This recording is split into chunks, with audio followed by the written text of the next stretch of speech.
Hello, friends. Welcome to the Case for Life podcast. I'm your host, Scott Klusendorf. I serve as president of Life Training Institute. Some call us LTI. Either way is fine. But Life Training Institute is the prime sponsor of this show and makes the content available to you each week. And I appreciate what they are doing for us. I'm honored to serve as their president. But I wanted to let you know, if you would like to sponsor this podcast, we'd be happy to have your help. And that will allow us to grow the reach of this podcast to reach others that need pro-life training. So if you're interested, drop me a message on our social media sites or at the Life Training Institute website at prolifetraining.com. Let me know if you'd like to be a sponsor. We would be glad to partner with you.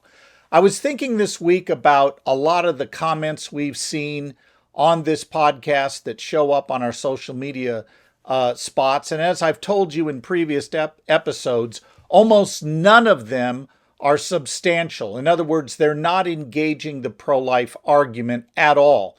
They're just ad hominem attacks like, you hate women, you need to go die, I hope you burn in hell, things like that. And the most common ones we get have to do along those lines. But there is one out there that's been circulating for about half a decade now that I want to take a few minutes to talk about that actually attempts to be serious. I don't think it is at the end of the day, but you're going to hear it if you haven't heard it already. And it goes like this. Oh yeah? You say abortion is wrong. Even you don't believe abortion is wrong, and I can prove it to you. Here's how I can prove it to you. Imagine you are in a burning research lab, a fertility clinic, and in this corner over here, there are 1,000 frozen embryos. In that corner over there is a 6-year-old girl. You only have time to save either the embryos or the 6-year-old. There is not time to save both. Which are you going to save? And of course, everybody watching this right now, including myself, we're going to go for the 6-year-old, not the embryos over here. Why is that? Well, the pro-abortion response is to say, see, even you don't think abortion is wrong, because if you did, you would think about saving the embryos, but you don't. You immediately go for the 6-year-old girl. There goes your whole case that abortion is wrong. Now, the comedian that put this forward, a guy named Christopher Tomlinson, claimed it was his illustration. In fact, it was not. It's been around for 45 years. Ellen Goodman used it a number of decades ago. Dean Stretton used it more recently. It's been in the literature related to the abortion topic for over 4 decades. But this particular comedian has very arrogantly broadcast to the world that he has a knockdown argument against our position. And so the question is, does he? Well, I'm going to suggest to you he most certainly does not. And let's examine why. First of all, let's go back to our syllogism. It's wrong to intentionally kill innocent human beings. Abortion does that, therefore it's wrong. Could that syllogism still be valid and sound, in other words, still a good argument, even if pro-lifers don't behave according to their principles? And of course, the answer is yes. So that argument is not defeated by saying, well, look at you, you're inconsistent. You saved the 6-year-old, not the 1,000 embryos. But let me ask another question. How does it follow that because I save one human over others, that the ones left behind are not fully human? Suppose, for example, all of us involved in this podcast right now were in a burning warehouse facility somewhere. And let's say I had a choice of saving all of you, my dear listeners, or my daughter, Emily Rose. Who is going to burn? That's right, you will. I'm not going to shoot you on the way out attempting to rescue her, but I'm going to save her first. Does it follow you're less human than she is because I save her first? Moreover, think about the Secret Service. The Secret Service will take a bullet for the president, but the Secret Service will not take a bullet for you. In fact, the Secret Service will save the president, one man, over a city of 6 million people. They will save the president not because he's more human, but because his loss to the nation is catastrophic.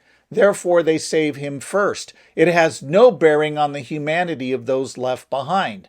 The same is true with the frozen embryos. Their chance of survival is less than that of the 6-year-old girl. This is a medical triage decision here, and the 6-year-old has a much greater chance at survival, so we save her first. It does not mean the embryos are less than fully human. But let me get to what is the core problem with the whole analogy, and it is this. The analogy, if it works at all, is about who we ought to save. The abortion issue is not about who we save, it's about who do we get to intentionally kill.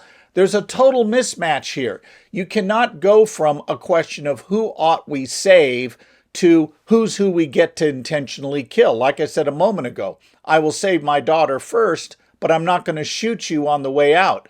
I may have a right to save my daughter first. I don't have a right to kill people who are in the way. And this is where the analogy just goes utterly bankrupt. I might also add that it's true we all have an equal right to life. The embryos and the 6-year-old, the 6 million citizens and the president, they all have an equal right to life. However, we do not all have an equal right to be rescued.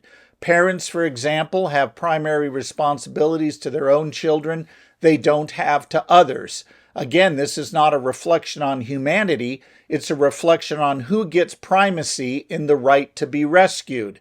And in this case, the 6-year-old has primacy over the embryos because she is more likely to survive the rescue and her capacity to suffer is worse.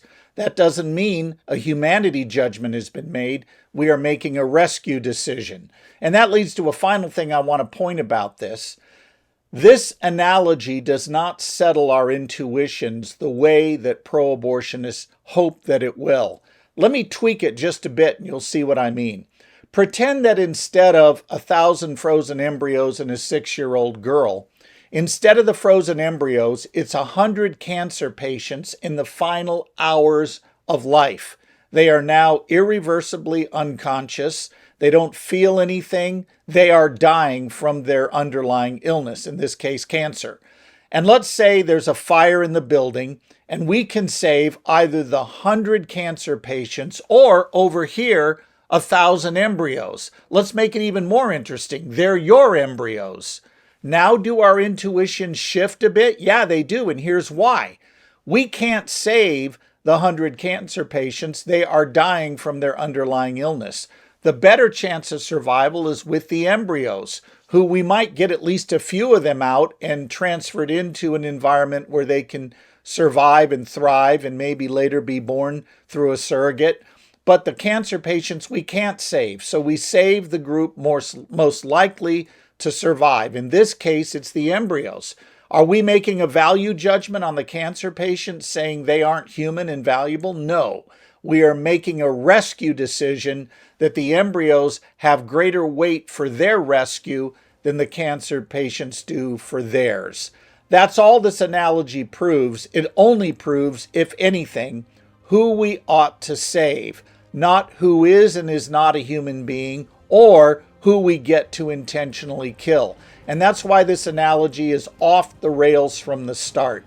You cannot jump from we have a right to save some people over others to we can intentionally kill those we leave behind. And that's what this analogy is getting at, and it doesn't work, and pro-lifers shouldn't follow for it.